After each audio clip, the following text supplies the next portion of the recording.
बोलो सतगुरुदेव की जय। बंदी छोड़ कबीर साहेब की जय। बंदी छोड़ गरीबदास जी महाराज की जय। स्वामी रामदेवानंद जी गुरु महाराज की जय। सर्व संतों की जय। सर्व भक्तों की जय। धर्मी पुरुषों की जय। श्री काशी धाम की जय। श्री छुडानी धाम की जय। श्री करोथा धाम की जय। श्री बरवाला धाम की जय। सत सोही। ग्रीव नमो नमो सतपुरुष को नमस्कार गुरु की नहीं। सुर नर मुनि जन साधुआ संतों सर्वस दीन। सतगुरु साहेब संत सब है दंडोतम प्रणाम। आगे पीछे मध्य हुए तिनको जा कुर्बान। नराकार निर्विषम काल जाल भय वंदनम। निर्लेपम निज नीरगुणम अकल अनुबे सुन दुनम। सोहम सुरति समाप्तम सकल समाना नीरतलय। उज्ज्वल हिरंबर हरदमम बेपरवा था है वार पार नहीं मध्य तुम। ग्रीव जो सुमर सिद्ध होई गणनायक गलताना। करो अनुग्रह सोई पारस पद परवाना। आदि गणेश मनाऊं गणनायक देवन देवा। चरण कमल लो लाऊं आद अंत करु सेवा। परम शक्ति संगीतम रिधि सिद्धि दाता सोई। अवगत गुण अतीतम सत्य पुरुष निर्मोही। जगदम्बा जगदीशम मंगल रूप मुरारी। तन मन अर्पों शीशम भक्ति मुक्ति भंडारी। सुर नर मुनि जन ध्यावे ब्रह्मा विष्णु महेशा। शेष सहस मुख गावे पूजै आद्य गणेशा। इंद्र कुबेर सरीखा वरुण धर्म राय ध्यावे। समर्थ जीवन जी का मन इच्छा फल पावे। 33 कोटि अदारा ध्यावे से 88। उतर बहु जल पारा कट है यम की फांसी। 33 कोटि अदारा ध्यावे से 88। उतर बहु जल पारा कट है यम की फांसी। सत सही। कर जोरूं विनती करूं धरूं चरण पर शीश। गुरु राम देवानंद जी महाराज ने दियो नाम बख्शीश। कोटि कोटि सिजदा करूं कोटि कोटि प्रणाम। चरण कमल में राखियो मैं बांदी जाम गुलाम। अवगुण किए तो बहुत किए करत न मानी हारी। बावे बंदा बख्श दियो बावे गर्दन उतार। जय इब कै सतगुरु मिले सब दुख आँखों रोए। चरणों ऊपर शेष धरूं कहूँ जो कहनी होए। गुरु जी तुम ना भूलियो चाहे लाख लोग मिल जाएं। हमसे तुमको बहुत हैं तुमसे हमको ना। गुरु जी तुम ना भूलियो चाहे लाख लोग मिल जाएं, हमसे तुमको बहुत है, तुमसे हमको नहीं। तुमरे विसारे क्या बने, मैं किसकी शरण में जाऊं। शिव विरंच मुनि नारदा, तिनके हृदय न समाऊं। मैं अपराधी जन्म का, नक्सक बरे विकार। तुम दाता दुख भंजना, मेरी करो संभार। पूर्ण ब्रह्म कृपा निदान, सुन के सो करतार। गरीब दास मुझ दीन की, रखियो बहुत संभार।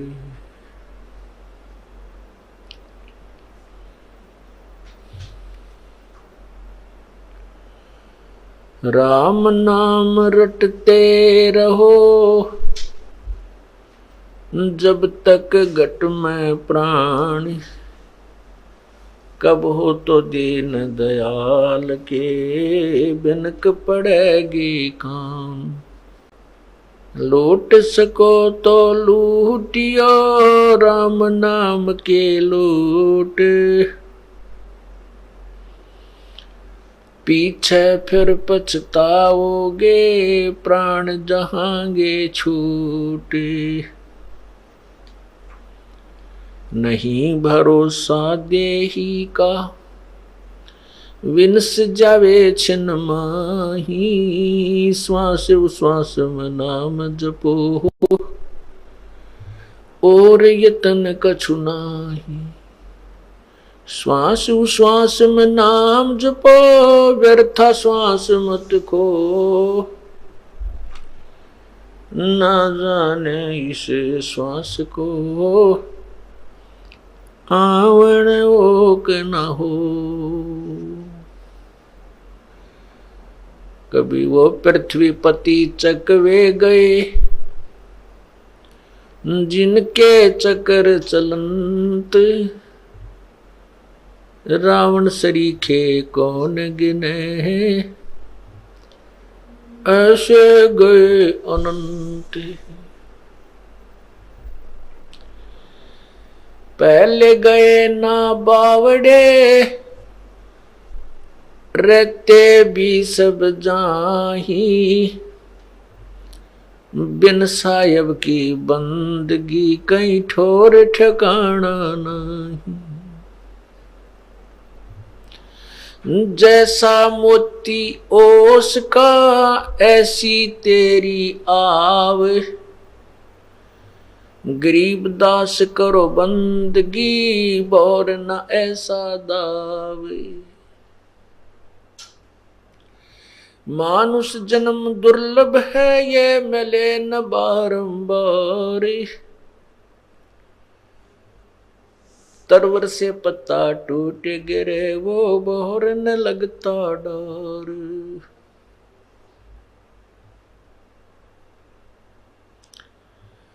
पतझड़ आवत देख कर, बन रोवे मन माही। वो ऊंची टहनी पात थे, अब पीले हो जाही। पात जड़नता न्यू कहे, सुन भई तरवर राय। अब के बिछुड़े नहीं मिले, न जाने कहाँ गिरांगे जाए। तरवर कहता पात से, सुनो पात एक बात। यहाँ की यह रीति है, एक आवे एक जात। बेटा जाया खुशी हुई, खूब बजाए थाल। ये तो आवण जावण लगा हुआ है, ज्यों कीड़ी का नाल। झूठे सुख को सुख कहे, ये मान रहा मन मोदी। ये सकल चबीना काल का, कुछ मुख में कुछ गोदी।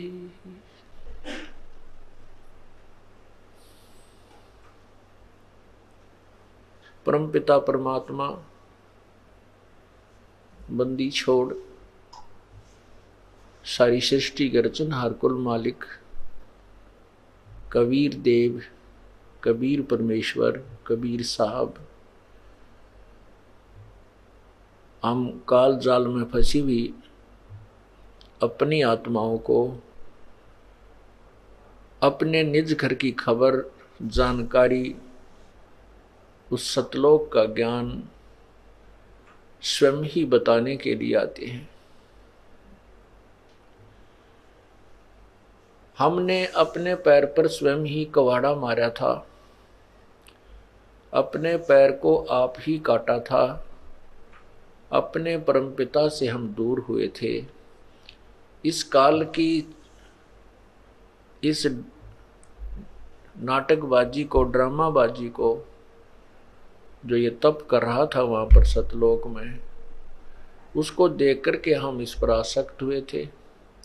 अपने परमात्मा से हमारी श्रद्धा हट गई थी, इसके अंदर हमारी आसक्ता बढ़ गई थी। हम अपने पतिव्रता धर्म से गिर गए थे। और जब पतिव्रता धर्म से गिर जाते हैं आत्मा, उसका कहीं ठिकाना नहीं होता। हम अपने परमपिता से आस्था हटा करके इस काल भगवान ज्योति निरंजन ब्रह्म के ऊपर आसक्त हुए और उस जरा सी भूल की आज हम कितनी यातनाएं सह रहे हैं, कितना कष्ट उठा रहे हैं।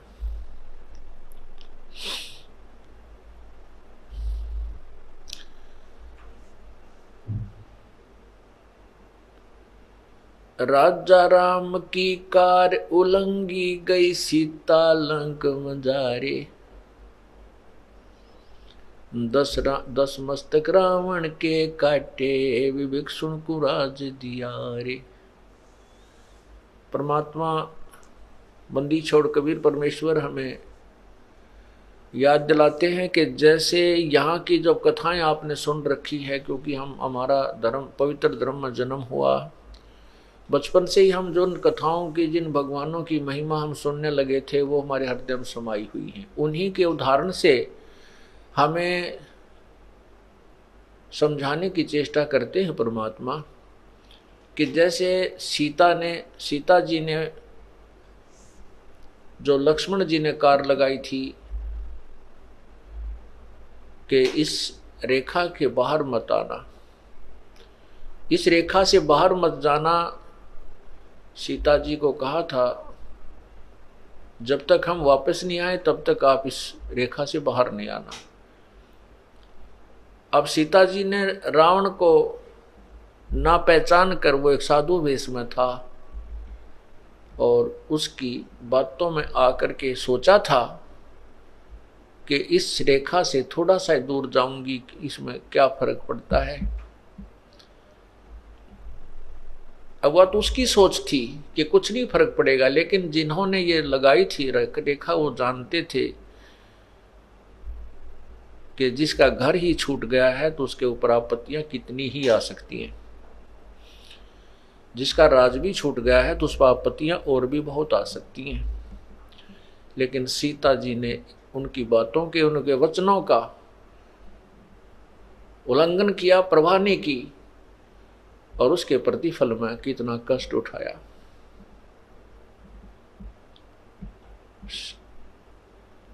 इसी प्रकार हमने अपनी नालायकी से इस काल को अपना हाथ पकड़ा दिया, ये हमें घसीट कर यहाँ ले आया इस गंदे लोक में। यहाँ अपने को कितनी पीड़ा दी जा रही है, हम आदी हो गए इन दुखों को सहन करने के। फिर हम एक दूसरे को देखते हैं, ये भी दुखी है, ये भी दुखी है, ये भी सुखी, इतना ही दुख है। इस तरह हम एक दूसरे के दुख को देख करके हम अपने दुख को कम मान करके सुख महसूस कर लेते हैं। एक व्यक्ति के 2 पुत्र थे, दोनों ही मृत्यु को प्राप्त हुए। एक के 2 पुत्र थे, उसका एक ही मृत्यु को प्राप्त हुआ। तो जो जिसके 2 में से एक मृत्यु हुई थी, वो व्यक्ति वहां गया जिसके एक ही पुत्र था, उसी की मृत्यु हो गई थी। तो वो भी बहुत दुखी था, और जिसके 2 में से एक पुत्र की मृत्यु हुई थी, वो भी बहुत दुख महसूस कर रहा था। वहां जाकर जब उसको पता चला कि इसका एक ही पुत्र था इकलौता, वो भी मृत्यु को प्राप्त हुआ, तब उसने राहत की सांस ली है, भगवान शुक्र है मेरा एक तो जीवित है। तो इस करके उसने अपने उस महादुख को उस तुलनात्मक तरीके से अपने आप मान लिया, अपने आप सेटिंग कर ली अपने मन की कि इससे तो मैं सुखी हूं। हम इस प्रकार यहां इस घोर कष्ट को सहन करते हुए भी अपने इन दुखों को यही मान लेते हैं कि इससे तो मैं सुखी हूं, और उस जो दूसरा जीवित है उसका क्या भरोसा है, ये कितने दिन रहेगा। यहां बुद्धि कभी नहीं जाती, और फिर हम गलतियों पर गलती करने लग जाते हैं, परमात्मा को नहीं पहचानते। ये सारी कथाएं सुना करके आपको परमात्मा की तरफ डाइवर्ट किया जाता है, आपके मन की दिशा परमात्मा की तरफ लगाई जाती है, जो कि हमने जो दूसरी दिशा में लगा रखी है। इसलिए ये कथाएं सुनाई जाती हैं, सत्संग सुनाए जाते हैं। इस काल ने हमारे को कितनी पीड़ा दे रखी है।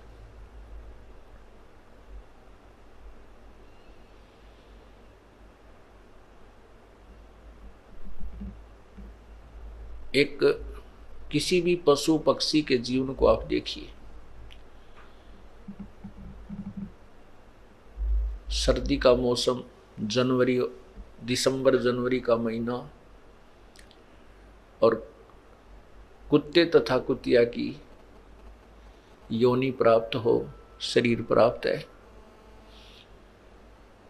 गली में बाहर बैठा हुआ है, ऊपर से शीत लहर चल रही है, कभी हल्की हल्की वर्षा भी हो रही है, कभी तेज भी हो रही है, ओले भी गिर जाते हैं,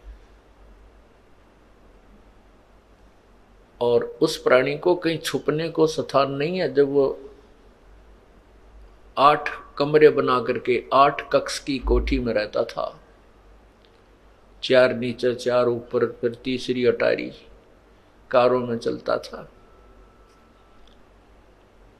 एक परमात्मा के नाम बिना, प्रभु की भक्ति के बिना आज वो नादान प्राणी कितना कष्ट उठा रहा है। सारी रात तो रिहर्सल हुई, सर्दी आई, ऊपर से वर्षा आई, वहां से उठकर भाग गया, फिर ओले आ गए, फिर भाग गया, कहीं पर भी उसको कोई स्थान नहीं मिला छुपने का। खूब पीड़ाएं सहन करी, किसी मोटर गाड़ी के नीचे या बैलगाड़ी के नीचे घुस के उसने अपनी जान बचाई। सुबह हुआ, भूख लगी, किसी का दरवाजा खुला, दाव सा लगा करके अंदर पहुंचा, अंदर जाकर के रसोई की तरफ घुसा, क्योंकि महक आती है उसको अन्न की रसोई में। अब उसको रसोई में कौन जाने दे, और किसी घर के सदस्य ने देख लिया तो उसको भगवान तो वैसे निकाल दे, और निर्भाग सा उसके लठ मारे, टांग टूट जा, कमर में लगे, तो चिल्लाता हुआ बाहर निकले। फिर वो भूख समाप्त तो नहीं हुई, लेकिन पीड़ा अधिक बढ़ जाने से थोड़ी देर भूख को भूल जाता है। कुछ देर के बाद फिर वो भूख सताती है तो दूसरे घर में जाता है, वहां उसकी किस्मत उसको टूक मिले या लठ मिले। यदि वहां भी उसको लठ मिल गया तो फिर कहाँ चलेगा, वो गांव से बाहर भागता है पूरी स्पीड से। और वहां क्या खाता है, फिर मल खाता है जाकर के पेट भरने के लिए वो कुत्ता। और जब वो मनुष्य शरीर में था, उसको कितना है भगवान का ज्ञान समझा लेते, कितनी बार समझाते, लेकिन उसके जू नहीं रेंगे थी, उसका जच्चा नहीं थी, यकीन नहीं, विश्वास नहीं होता था कि तेरे साथ या बिरान माटी होगी, तेरी ये दुर्गति भी हो जाएगी। पुण्यात्माओं, हमारी सोच एक जीव की है। चाहे हम कितने बुद्धिमान समझते हैं अपने आप को, चाहे हम कितने ही अक्षर ज्ञान युक्त, चाहे हम MA PhD कर लेते हैं, कितने बड़े डॉक्टर बन जाते हैं, लेकिन हम परमात्मा जैसी सोच, संत जैसी सोच नहीं रख सकते, क्योंकि हमारा क्षेत्र, हमारा जो विषय ही अलग हो जाता है, हमारी लाइन ही अलग होती है। संत और परमात्मा जो है, उनके द्वारा दिया हुआ ज्ञान, क्योंकि संत परमात्मा का दिया हुआ ज्ञान ही बताता है, और परमात्मा का ज्ञान कभी गलत नहीं हो सकता। हम चाहे अपनी जो बुद्धिमत्ता, जिसको हम पूर्ण मान सके, उसके आधार पर भले ही हम भगवान की बहुत सी क्रियाओं को रिजेक्ट कर देते हैं, लेकिन वो हमारे रिजेक्ट कर देने से वो रिजेक्ट नहीं होती।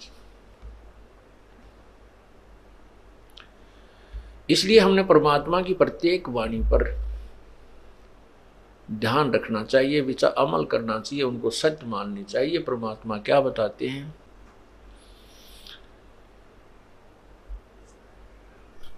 आगे गए न बावड़े, जो पहले जा चुके कहते हैं वो वापस तुम्हारे घर में नहीं आए हैं, और रहते भी सब जाही, बिन साहेब की बंदगी कहीं ठोड़ ठिकाना नहीं। पूर्ण परमात्मा, साहेब का अर्थ होता प्रभु। ये भाषा भिन्न होने से कोई गॉड कहता है, कोई रब कहता है, कोई अल्लाह कहता है, कोई हम साहेब परमेश्वर राम कह देते हैं। तो सही मायनों में राम कौन है? क्योंकि हम जिस राम की तरफ संकेत करते हैं, हम जिस अल्लाह की तरफ संकेत करते हैं, गॉड की तरफ संकेत करते हैं, वो कबीर गॉड है, वो कबीर साहब है, कबीर परमेश्वर है, वो अल्लाह कबीर है, अल्लाह अकबर है। और ये कबीर अल्लाह वही है जो काशी में 120 वर्ष तक एक जुलाहे की भूमिका तथा एक महान कवि की भूमिका करके सहस्री राय थे, सहस्री चले गए।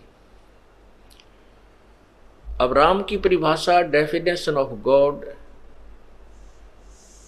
भी हमें आज तक किसी संत ने नहीं बताई। किसी संत का मीन जो हम जिन संतों से परिचित थे। वैसे तो जिन महापुरुषों ने परमात्मा के साक्षात्कार हुआ, भगवान के दर्शन हुए हैं, उन्होंने तो वही यथार्थ ज्ञान दिया है जो प्रभु ने स्वयं बताया था। उन संतों को छोड़कर जिन्होंने परमात्मा का साक्षात्कार हुआ है और स्वयं परमात्मा प्रभु ने आकर के, साहेब ने आकर जो ज्ञान दिया, उसके अतिरिक्त अन्य ऋषियों, महर्षियों और संतों को तो परमात्मा की परिभाषा का भी ज्ञान नहीं था। इसी कारण से हम राम कहते हैं। जैसे आपको कथा सुनी थी कि पीपा जी एक राजा था, वो फिर संत बन गया। एक शहर में गया हुआ था, वहां एक मुसलमान तेलन थी। उसको साधु, उस पीपा जी ने कहा कि बेबे राम बोल, राम राम। तो वो कहने लगी, तो कौन से धर्म का है तो तेरा क्या इसम, क्यों बोलूं मैं राम? राम तो मरने के बाद बोलते हैं, हमारा कोई मर थोड़ा ही रहा है। तू बोल राम, तू बोल राम, तू बोल ले। कहने का भाव यह है कि उसको राम बोलना ही पाप बता रखा था कि राम तो कहना नहीं है, तो हिंदू कहा करते हैं। हमने एक दूसरे का विरोध इतना सीरियसली कर लिया कि हिंदू ऐसे कहें तो मुसलमान ऐसे कहें, वो ऐसे करें तो हम ऐसे करें, यानी इतना विरोध बना लिया। जबकि परमात्मा एक है, हम एक पिता की संतान हैं। केवल ये स्वार्थी जो गुरु पीर परमात्मा से अपरिचित थे, वही हमें ऐसे दिग्भ्रष्ट कर देते हैं, मिसगाइड करते हैं। उसी आधार पर उस मालन ने संत जी से कहा कि तू बोल राम, तुम्हारा मर गया होगा कोई, हमारे कोई मरा थोड़ा ही है। तब पीपा जी ने कहा था कि तेरा मरियो खसम, चल तेरा पति मर जाएगा, तू फिर तो बोल लेना राम राम। तेलन जो अपने घर गई तो वहां देखा तो तेली अपने बैल के लिए चारा रोड़ा था, चारा ठीक कर रहा था, उसमें से मिट्टी माटी निकाल कर नो साफ करने लग रहा था। उसके देखते देखते मर गया वो। फिर वो लागी रोन बुरी तरह, लाओ किताब बोलो राम। तब पीपा जी कहने लगे, ले माई अब बोल भगवान का नाम। अब तो बोलेगी ना कि परमात्मा का नाम तो ले ले कुछ थोड़ी बहुत देर, यही कारण सही। तब उसके पैर पकड़े, पीपा जी मुझे माफ करो।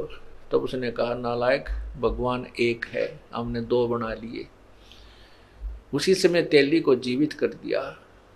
उसके बाद उस तेली परिवार ने वो रूढ़िवादिता त्याग दी और सत्य भक्ति स्वीकार की। तो हमने भाषाहीन होने से कोई राम कहता है, कोई अल्लाह कहता है, कोई बात नहीं। भाषाहीन होने से कोई दिक्कत नहीं, राम कहो चाहे अल्लाह कहो, गॉड कहो, रब कहो, खुदा कहो। तो वो कौन है, उसकी परिभाषा क्या है?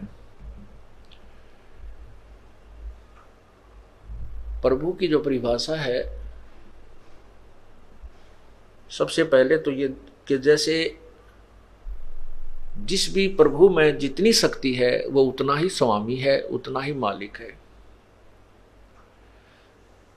जिस प्रकार एक जिले के अंदर डिप्टी कमिश्नर होते हैं, वो भी साहब हैं, वो भी मालिक हैं अपने एक डिस्ट्रिक्ट के।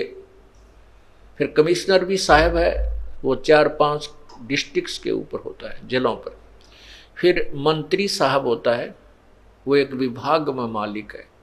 फिर मुख्यमंत्री साहब होता है, वो एक स्टेट प्रांत में मंत्री साहब होता है, वो भी मालिक होता है। साहब मीन प्रभु, स्वामी। राम उसको अल्लाह कहो चाहे स्वामी कहो।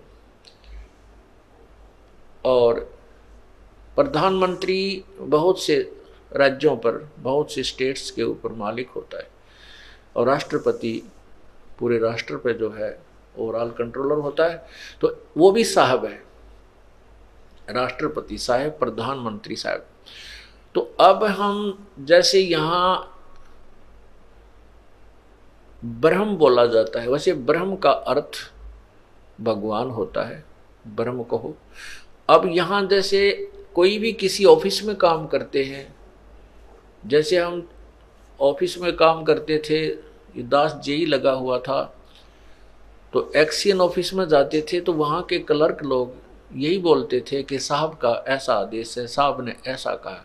तो बार बार नहीं कहते थे एक्शन साहब, उनका अंडरस्टूड साहब था। वहाँ सुनने वाले को भी अंडरस्टूड था, बोलने वाले को भी अंडरस्टूड था कि साहब कौन है।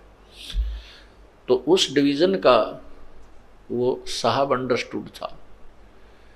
तो इसी प्रकार जैसे यहाँ इस 21 ब्रह्मांड में जो राम बोला जाता है, ब्रह्म बोला जाता है, तो यहाँ जब हम ब्रह्म बोलते हैं, अपने परमात्मा की वाणी में ब्रह्म शब्द आता है, गीता जी में ब्रह्म शब्द है, तो ब्रह्म का अर्थ है 21 ब्रह्मांड का मालिक, जो राम यानी ज्योति निरंजन, ये काल, इसको ब्रह्म, ये भी भगवान है, ईश है। लेकिन परब्रह्म क्यों कहा गया कि इससे नेक्स्ट जो इससे नेक्स्ट जो परमात्मा है वो भी नेक्स्ट ब्रह्म, नेक्स्ट भगवान, अगला भगवान।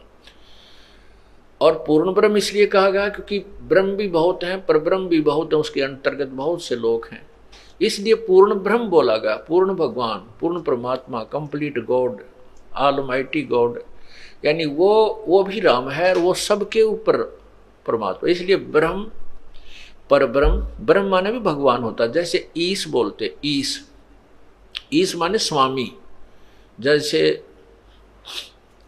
नरेश, नर जमा में ईश, नरेश राजा को कहते हैं, आदमियों का स्वामी, आदमियों में का मालिक, नरेश। जैसे मृगेश बोलते हैं, मृगेश का अर्थ होता शेर, जो जंगली चौपाए जानवरों में मालिक, उनका प्रधान, उनका स्वामी। ऐसे ही ईश माने स्वामी, नर जमा में ईश, नरेश। ऐसे ही ईश का अर्थ होता स्वामी। ईश है 21 ब्रह्मांड का मालिक। ईश माने भी भगवान होता, ईश। इसलिए इसको ईश्वर परमेश्वर तीन शब्दों में इसलिए डिवाइड किया गया है क्योंकि ईश माने ब्रह्म, ईश इक्वलेंट टू ब्रह्म, ईश कहो चाहे ब्रह्म कहो। भगवान ईश माने प्रभु और ब्रह्म माने भी प्रभु। और ईश्वर जैसे हम ब्रह्मा जी को भी ईश हैं, विष्णु जी भी ईश हैं, स्वामी हैं, मालिक हैं, साहब हैं, शिव जी भी साहब हैं। ये अपने एक ब्रह्मांड में एक विभाग के स्वामी हैं, एक विभाग के ईश हैं, भगवान हैं। अब इनका पिताजी जो है ये इनके ऊपर ईश है,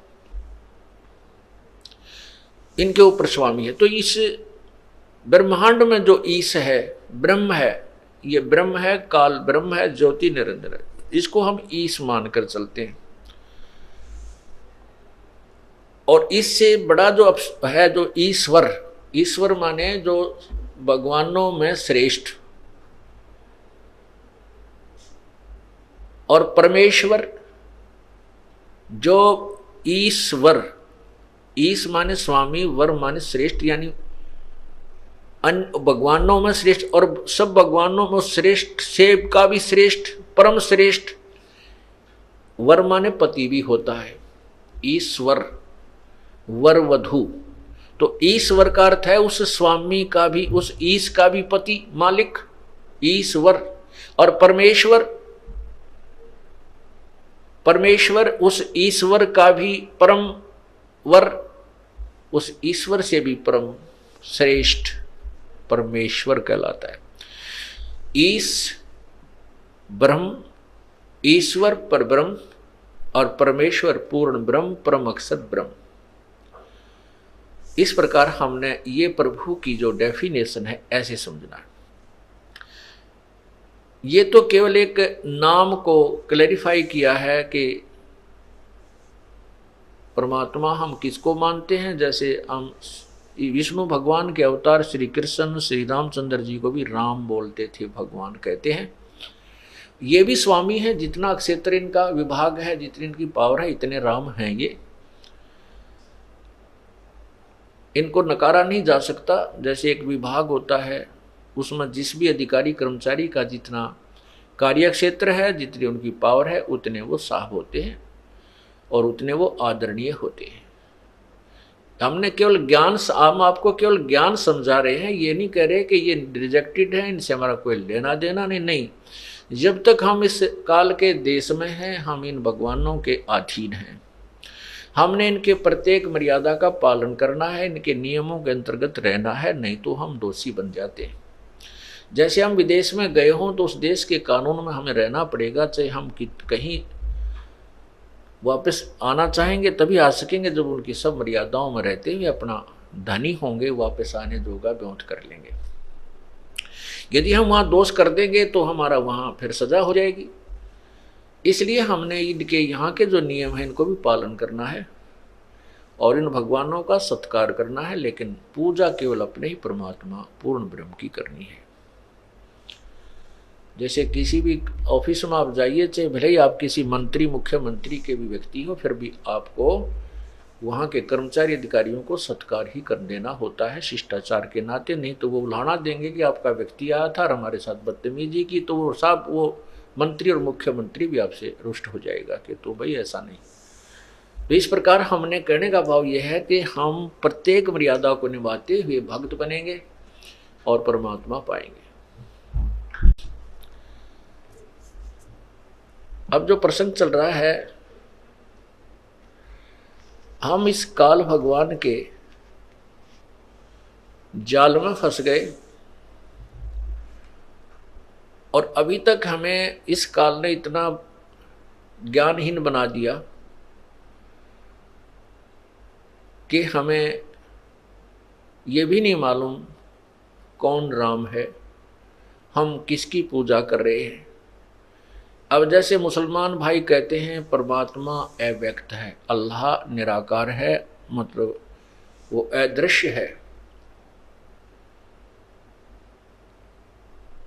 उसका नाम क्या है? नाम कोई नहीं। स्थान क्या है? कि सातवें आसमान पर अल्लाह रहता है। तो इससे एक तो बात ये सिद्ध होगी परमात्मा साकार है, क्योंकि वो एक देशीय एक स्थान पर रहता है। दूसरा, उनको ये नहीं मालूम कि उसका नाम क्या है। वो अल्लाहु अकबर भी करते हैं, लेकिन अल्लाहु अकबर है कौन? अल्लाह अकबर, अल्लाह कबीर। जैसे भाषा होती है, इसमें कबीर को अकबीर, जैसे अपनी संत भाषा में क्या बोलते हैं, स्थान को अस्थान, स्थिर को अस्थिर, ऐसे एक एक्स्ट्रा ए लग जाता है। जैसे कबीर को अकबीर, अल्लाह को अल्लाहू भी बोल देते, अल्लाहू, अल्लाहू कबीर अकबर। तो अल्लाहू अकबर कहने लगे, अकबर, अकबर का अर्थ भी कबीर है। तो इस प्रकार वो अल्लाह कबीर, ये अल्लाह का अर्थ भगवान कहते हैं, कबीर का अर्थ बड़ा कर देते हैं, बड़ा भगवान। अब वो बड़ा भगवान कौन है, उसको डिफाइन कर दिया आपको कि वो बड़ा भगवान कौन है। क्योंकि पवित्र कुरान शरीफ सूरत फुरकानी 25 आयत 52 से 59 में स्पष्ट किया है कि जो कुरान शरीफ का ज्ञान दे रहा है उसको मुसलमान धर्म अल्लाह मानते हैं। जिस भगवान ने, जिस अल्लाह ने, जिस गॉड ने कुरान शरीफ का ज्ञान दिया है, उसको मुसलमान धर्म के भाई जो हैं वो कंप्लीट गॉड मानते हैं कि ये परमात्मा हमारा है। और वो कहता है कि हे पैगंबर अर्थात हजरत मोहम्मद, वो कबीर नामक जो परमात्मा बड़ा भगवान है, उसको ये काफिर परमात्मा नहीं मानते, अल्लाह नहीं मानते, तो इनकी बातों में मत आना, इन काफिरों का कहा मत मानना। उसके लिए तू संघर्ष करना, और मैं जो तुझे ज्ञान दे रहा हूं इस कुरान शरीफ में, इस ज्ञान के ऊपर तू दृढ़ रहना। जिहाद का अर्थ लड़ाई नहीं कहा, संघर्ष करना, चाहे ये कितना ही तुझे कष्ट दें, चाहे गलत बोलें, आप इनकी बातों से डगमग मत होना। और ये परमात्मा वही है जिसने सारी सृष्टि रची, जमीन और आसमान के बीच में जो भी कंस्ट्रक्शन है उसी अल्लाह ने की है। कोई जो गीता ज्ञान दाता किसी और, कुरान शरीफ का ज्ञान दाता किसी और अल्लाह भगवान के बारे में बता रहा है, जो कबीर भगवान है। और उसने सारी सृष्टि, उसने सारी रचनाएं की है, और वो जिंदा, जो जिंदा महात्मा के रूप में प्रकट होता है। और हजरत मोहम्मद जी को भी परमात्मा पूर्ण ब्रह्म कबीर देव कल अल्लाहु अकबर आकर मिले थे जिंदा महात्मा के रूप में। तो उसी के लिए 52 आयत नंबर 58 में कहा है कि वो जिंदा कभी मरने, वो उस जिंदा, जो जिंदा तुझे मिला, जिंदा के रूप में मिला, और वो पूर्ण परमात्मा है, वो अल्लाह बड़ा लिख दिया। अल्लाह कबीर को अल्लाह बड़ा लिख दिया, वो अल्लाह कबीर है, वो अल्लाह बड़ा कर लिख दिया उन्होंने अनुवाद में। बाकी मूल जो भाषा है वो सही बता रही है। और वो कभी मरने वाला नहीं है, और वो अपने बंदों के गुनाहों से बाखबर है, खूब परिचित है, वो उनको अक्षमा कर देता है। फिर लिखा कि ये वही परमात्मा है जिसने ये कबीर वही भगवान है जिसने 6 दिन में सृष्टि रची, 7वें दिन तख्त पर जा बैठा। और उसके विषय में कुरान शरीफ का ज्ञान दाता अल्लाह कह रहा है कि मैं उससे परिचित नहीं हूं, उसके विषय में किसी बाखबर से पूछ देखो। इससे ये सिद्ध हुआ कि जिसको हजरत मोहम्मद जी अपना सुप्रीम गॉड मानते थे, अपना अल्लाह मानते हैं, और मुसलमान धर्म जिसको अल्लाह मानते हैं, वो गीता का ज्ञान उन्होंने दिया है, ना उसका कुरान शरीफ का ज्ञान उन्होंने, उसी ने परमात्मा ने दिया है। और वो कहता है कि उस पूर्ण परमात्मा के बारे में जिसने 6 दिन में सृष्टि थी, 7वें दिन तख्त पर जा बैठा, और जिसने आसमान और जमीन के बीच में जो कंस्ट्रक्शन सारी की, वो अल्लाह कबीर है, वो अल्लाह बड़ा है, उसके विषय में किसी बाखबर से पूछ देखो। हम अल्लाह यहाँ कबीर ना मान करके उन्हीं की अनुवादित की हुई कुरान शरीफ को मान कर चलें कि वो अल्लाह बड़ा है, तो गीता ज्ञान, कुरान शरीफ के ज्ञान दाता से कोई और अल्लाह है जिसके बारे में कुरान शरीफ के ज्ञान देने वाला अल्लाह अपरिचित है। बाखबर से पूछो, किसी तत्वदर्शी संत से पूछो। यही पवित्र गीता जी अध्याय नंबर 4 के श्लोक 34 में स्पष्ट किया है कि उस तत्व ज्ञान को जो गीता अध्याय नंबर 4 के श्लोक 32 में स्पष्ट किया है कि उस पूर्ण परमात्मा ने अपने मुख्य ज्ञान में अपने ही मुखारविंद से पूर्ण परमात्मा भक्ति के बारे में बहुत से विवरण दिए, यानी तत्व ज्ञान में बहुत सा विवेचन दिया हुआ है। उसके बारे में, उस तत्व ज्ञान के बारे में किसी तत्वदर्शी संतों से पूछो, उनको दंडवत प्रणाम करो और कपट छोड़कर उनसे प्रसन्न करो, फिर वो तत्वदर्शी संत तुम्हें उस परम पिता के विषय में ज्ञान देंगे। फिर वैसे करना जैसी होगी। कहें इसे सिद्ध हो गया कि गीता ज्ञान दाता जो गीता जी में ज्ञान दे रहा है, जिसको पवित्र हिंदू समाज सुप्रीम गॉड मान रहा है, श्री कृष्ण जी ने गीता बोली, श्री कृष्ण जी। वैसे तो श्री कृष्ण जी ने गीता में एक शब्द भी नहीं कहा। जो सारा ज्ञान काल ने बोला है, जो श्री कृष्ण जी में प्रवेश करके बोल रहा था। फिर भी हम ये सोचकर माने कि कृष्ण जी ने ही बोली थी, तो श्री कृष्ण जी तो कह रहा है कि वो कोई और परमात्मा है। इसीलिए 18वें अध्याय के 62वें श्लोक में कहा कि तू सर्वभाव से उस परमेश्वर की शरण में जा, उसकी कृपा से तू परम शांति और शाश्वत स्थान को प्राप्त होगा। 15वें अध्याय के प्रथम मंत्र में श्लोक में कहा है, उस तत्वदर्शी संत की पहचान बताई है कि उल्टे लटके हुए संसार रूपी वृक्ष को जो सर्वांग सहित बता देगा, स वेदवित। उल्टा लटका हुआ संसार रूपी वृक्ष है, इसके ऊपर को जड़ है वो पूर्ण परमात्मा है, परम दिव्य परमेश्वर है, और नीचे को तीनों गुण रूपी शाखा है। और जो इनको सभी अंग बताएगा, तना कौन रूप भगवान है, डार कौन है, पत्ते कौन है, स वेदवित, वो तत्वदर्शी संत है, वह वेद के तात्पर्य से पूर्ण परिचित है। तो परमात्मा ने स्वयं आकर के वो बताया था, अक्षर पुरुष एक पेड़ है, निरंजन वा की डार, तीनों देवा शाखा है, ये पात रूप संसार। जैसे तना जमीन से बाहर दृष्टि गोचर है, तना तो अक्षर पुरुष अर्थात परब्रह्म है। तने से आगे चल के एक डार मोटी निकलती है, बहुत सी डारें निकलती हैं, उनमें से एक डार मोटी, उसको ब्रह्म क्षर पुरुष समझो। और उस डार के आगे 3 शाखा हैं, रजगुण ब्रह्मा, सतगुण विष्णु, तमगुण शिव जी। और आगे जो पातरूप संसार, आगे और जो पत्ते हैं वो हम लटके हुए हैं। तो जो मूल है, जड़ है उस पूर्ण परमात्मा की, वो पूर्ण ब्रह्म है, जिससे सारे पौधे को, पूरे वृक्ष को आहार प्राप्त होता है। इसलिए परमात्मा ने, कबीर परमेश्वर ने अपने मुख्य ज्ञान में अर्थात तत्व ज्ञान में, सूक्ष्म वेद में स्पष्ट किया हुआ है, अक्षर पुरुष एक पेड़ है, निरंजन वा की डार, और तीनों देवा शाखा है, ये पात रूप संसार, और मूल परमात्मा स्वयं है। यही प्रमाण गीता जी अध्याय नंबर 15 के श्लोक 16 और 17 में स्पष्ट है।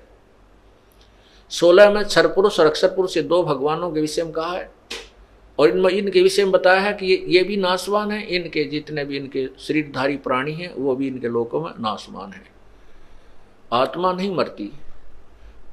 17वें श्लोक में कहा 15वें अध्याय के में कि उत्तम पुरुष है तू अन्य परमात्मा इति उद्धारते, ये लोक त्रयम अविश्य विभर्ति अव्यय ईश्वर है, जो तीनों लोकों में प्रवेश करके सबका धारण पोषण करता है और सबका मालिक है। इन दोनों से भी जो उत्तम भगवान है वो तो कोई और है, वो पुरुषोत्तम है।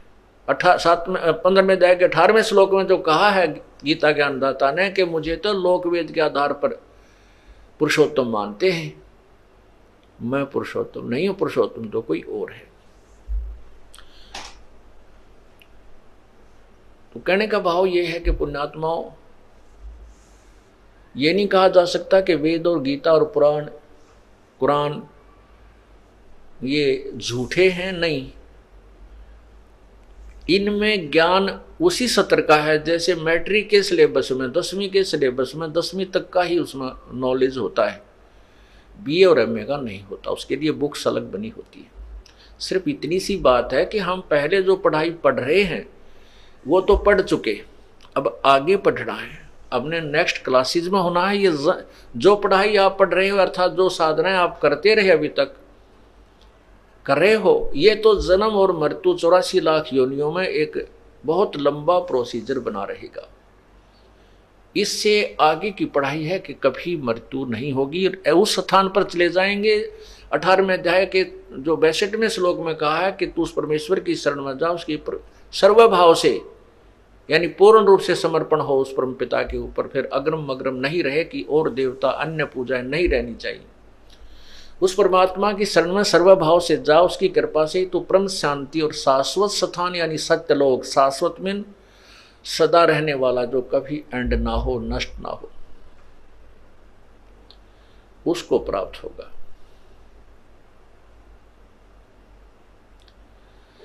अब हमने वो पढ़ाई पढ़नी है जो कभी नष्ट ना हो, जो हम कभी मृत्यु में ना आवे। आज हमें अपने बच्चों में, अपने परिवार में, अपनी कोठी और कार में कितने जो है ना आसक्त हैं और कितने प्यारे लगते हैं, और अपने शरीर पर अपनी जान बचाने के लिए हम 100 प्रयत्न करते हैं। बीमारी हो जाती है, अच्छे डॉक्टर से दिखाते हैं, चाहे लाखों रुपए लग जाएं, चाहे जमीन भी बेचनी पड़ जाए, चाहे घर भी बेचना पड़ जाए, जीवन की रक्षा करने की चेष्टा करते हैं। तो ऐसा क्यों करते हैं? क्योंकि जीवन हमें बहुत प्रिय है और हम मरना नहीं चाहते। क्यों नहीं मरना चाहते? जब पता है कि हम मरेंगे अवश्य। और फिर भी ऐसी भावना, ऐसा हमारे अंदर क्यों है? क्योंकि हम ऐसे स्थान पर रहा करते थे जहां हम कभी मरते नहीं थे। अब हमें यह मरना अच्छा नहीं लगता, तो अब हम उसी स्थान को पुनर्प्राप्त करने की चेष्टा करेंगे जहां से हम बिछुड़ कर आए हैं, जहां सब सदग्रंथ गवाही दे रहे हैं, सब संत गवाही दे रहे हैं कि वहां जाने के बाद फिर संसार में लौटकर कभी नहीं आते और वहां सदा अमर रहते हैं। वहां ना वृद्ध अवस्था आती है, वहां वृद्ध अवस्था नहीं आती है। जो सबसे भयंकर दुख है वृद्ध अवस्था में, मृत्यु का तो दुख है ही है, लेकिन वृद्ध अवस्था उससे भी बुरी है। अब तो हम मरने से डरते हैं और वृद्ध अवस्था आ जाती है, जो प्रार्थना करते हैं भगवान माटी संगवा दे। क्यों? कभी कड़मा दर्द, कभी शर्मा दर्द, कभी जाड़ दुख है, कभी बीपी आई, कभी लो हो गया, कभी सांस नहीं आंदा, दमा हो गया, खांसी होगी, तो आप पर हाथ जोड़ने पड़े, भगवान हमने ठा दे। तो जब तक कति पीड़ित होकर दुख मानकर अंत हो लिया ना, को घर में संभाल दिया, सुबह पानी दर्जा रोटी दे जा, काम करने वाले बच्चे कोई खेत में, कोई कितने शाम तक बूढ़ा पड़ा रहे, तो इस तरह कहने का भाव ये है कि ये और कष्ट तो ये वहां नहीं है, बुरा वृद्धावस्था नहीं उस लोक में। बाकी शरीर हमारा ऐसे ही है, ऐसे ही परिवार है, वहां कोई दर्द नहीं, कोई दुख नहीं, कोई कष्ट नहीं, कोई रोग नहीं, कोई मृत्यु नहीं। तो उस लोक की चाह क्यों नहीं बनाते हम? क्योंकि हमें उसका पता ही नहीं। हमें उसका अब बता रहे हैं, क्योंकि बताने वाला एक कबीर भगवान और उसके संतजन, और मिसगाइड करने वाले लाखों करोड़ों और अरबों। तो हमने वहां जाने की चाह बनती नहीं और विश्वास नहीं होता कि वैसा भी होगा कहीं स्थान। तो फिर हम इसी जन्म मृत्यु में पड़े रहना उचित समझ लिया और यही जी ला लिया हमने, यही अपना मन रमा लिया।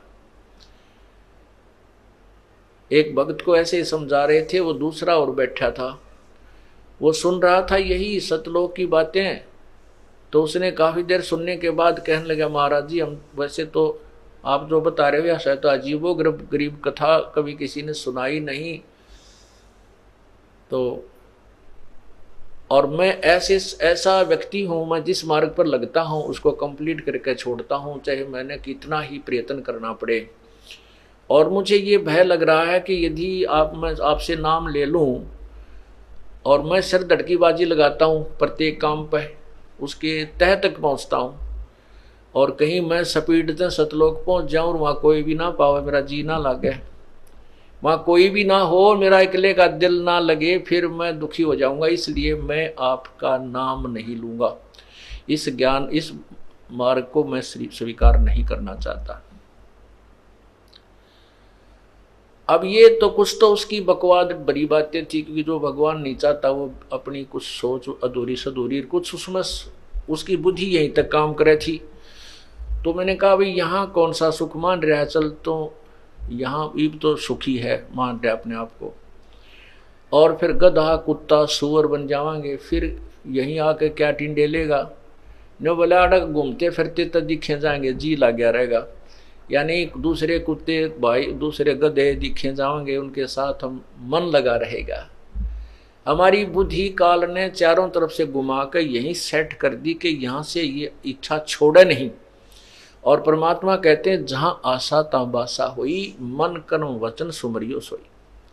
अंत समय में जिसकी भी हम भक्ति करते हुए प्राण त्याग जाएंगे, हम वही उसी को प्राप्त होंगे। गीता जी अध्याय नंबर 8 के श्लोक नंबर 1 में कहा है, अर्जुन ने कहा प्रभु जी आपने जो 7वें अध्याय के 29वें श्लोक में किसी तत्ब्रह्म के विषय में जानकारी दी है कि उसको जानने के बाद और उस पूरे आध्यात्मिक ज्ञान को जानने के उपरांत और सभी कर्मों से परिचित होने के उपरांत साधक केवल जन्म और मृत्यु जरा मरण से ही छूटने का प्रयत्न करता, यहाँ की किसी वस्तु की इच्छा नहीं करता।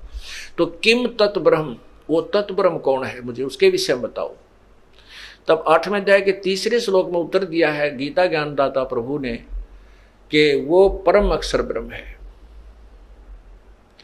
8वें अध्याय के फिर 6ठे श्लोक में कहा है कि भाई उसमें कहा कि अर्जुन ये नियम है कि अंत समय में, यानी जो भी जिसकी साधना करता हुआ जिस भाव में भावित रहता है और अंत समय में वो उसी को प्राप्त होता है, ये नियम है।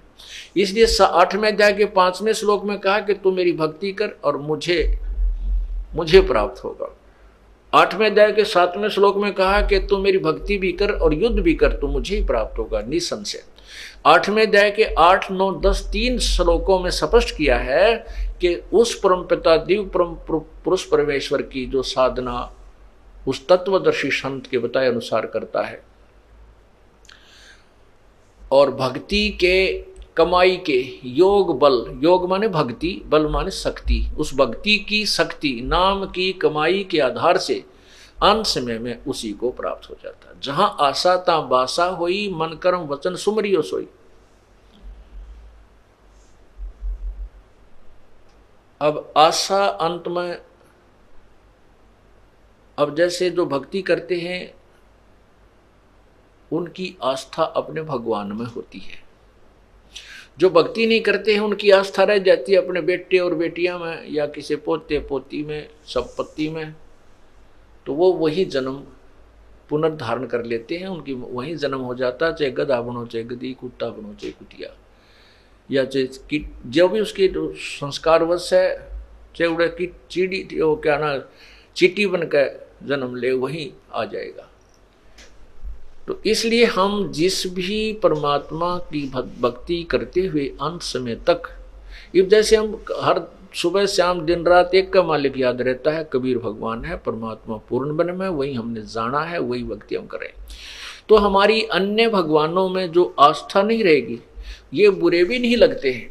गीता जी में बताया है 2 अध्याय के 46वें श्लोक में कि बहुत बड़े जलाशय की प्राप्ति के उपरांत पूर्व आधारित, जिस पर हम पहले आधारित थे, उस छोटे जलाशय पे, छोटे से जोड़ी पे, एक तलैया पे जो जिस पर हम आधारित थे, उस पर हम इतना उसका पता था कि इसमें इतना ही जल है, हो सकता है ये ज्येष्ठ मास में समाप्त हो जाए अगर वर्षा ना हुई तो। फिर हम उस जल के अभाव से दुखी हो जाते थे, हो सकता उसका पानी की सीमा का पता था। जैसे हमारे गांव में, आसपास सबके गांव में जोहड़ होते थे, वो छोटे होते थे और उन जोहड़ों में, तालाबों में जल कई बार तो इतना सूख जाता था कि नहर से, आसपास नहर होती तो उससे डाला जाता था, वर्षा सीजन तक भी नहीं पहुंच पाते थे। तो यहाँ ये बताते हैं कि ऐसे तालाब के स्थान पर, ऐसे जलाशय के स्थान पर बहुत बड़ी झील, जिसमें चाहे 10 वर्ष भी वर्षा ना हो तो भी जल ना समाप्त हो, अगर वो प्राप्त हो जाए, उसके उपरांत जैसी आस्था उस जोड़ी पर रह जाएगी, उतनी ही वही सची थी अर्जुन उस व्यक्ति की हो जाती है जिसको तत्व ज्ञान हो जाता है। अन्य ज्ञानों पर, अन्य भगवानों में उसकी इतनी ही आस्था रह जाती है उस पूर्ण परमात्मा के ज्ञान के उपरांत। कितना ऑथेंटिक सटीक उदाहरण दिया है गीता जी में, कि जैसे वो जोड़ी जो छोटी थी वह बुरी नहीं लगती, उसमें जल उसमें भी है, काम वो भी चला रही है, उससे भी हमारी प्यास बुझ रही है, लेकिन वो लिमिटेड है। उसकी तो औकात का पता है, उसकी सतिथि का पता, क्षमता का पता है कि ये तो एक सीजन भी पूरा नहीं कर सकती, और बहुत बड़ा झील मिल जाती है, लेक मिल जाती है, तो फिर तो कहना है क्या है। लेकिन फिर भी वह जोड़ी बुरी नहीं है। इसी प्रकार ब्रह्मा विष्णु महेश की जो सतिथि है तो एक जलाशय समझो छोटे वाला, एक तलैया है, और पूर्ण परमात्मा जो है ये बहुत बड़ा दरिया है। दरिया जैसे गंगा दरिया है, कितना निर्मल नीर है, और किसी भी सीजन में उसका जल समाप्त नहीं होता। इस प्रकार कबीर परमात्मा को गंगा दरिया समझें। जैसे दादू साहब जो परिचित हुए उस परम पिता कबीर परमेश्वर की महिमा से, उन्होंने भी यही कहा कि और संत सब कोप हैं, और कहते झरीता नीर, दादू अगम अपार है वो दरिया सत कबीर। तो इस प्रकार ये जैसे वो तालाब छोटी तलैया बुरी नहीं लगती। आप अपने आत्मा से सोचना, कई अनजान लोग मिसगाइड करते हैं कि संत रामपाल तो जो है ब्रह्मा विष्णु महेश को छोटे बताता है, हे बताता है, उनको रिजेक्ट करता है, वो पूजा के योग नहीं बताता है। अब उस गीता में उदाहरण दे रखा है, उसी को समझा रहा हूं कि जैसे वो ब्रह्मा विष्णु महेश हमने बुरे नहीं लगते, लेकिन उनकी अक्षमता से हम परिचित हो गए कि ये जन्म मृत्यु में स्वयं भी हैं, इनकी भी जन्म मृत्यु होती है, ये किसी भी पाप कर्म को या कर्म को कम बत्ती नहीं कर सकते।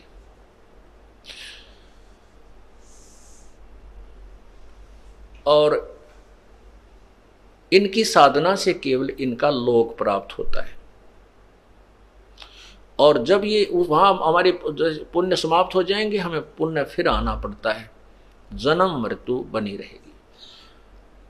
अब जैसे उल्टा लटका हुआ संसार रूपी वृक्ष बताया है, इसमें तीनों देवता टहनी बताई है और शाखा बताई है। शाखा के आगे हम पत्ते रूप में लटके हुए, जैसे जड़ से आहार चलेगा, पूर्ण परमात्मा की हम पूजा करेंगे। कोई पौधा लगाते हैं, आम का पौधा अपने मिट्टी में लगा, गड्ढा बनाया, उस गड्ढे में हम सिंचाई करेंगे, जड़ की पूजा करेंगे, जड़ की, और वहां से आहार ऊपर चलेगा।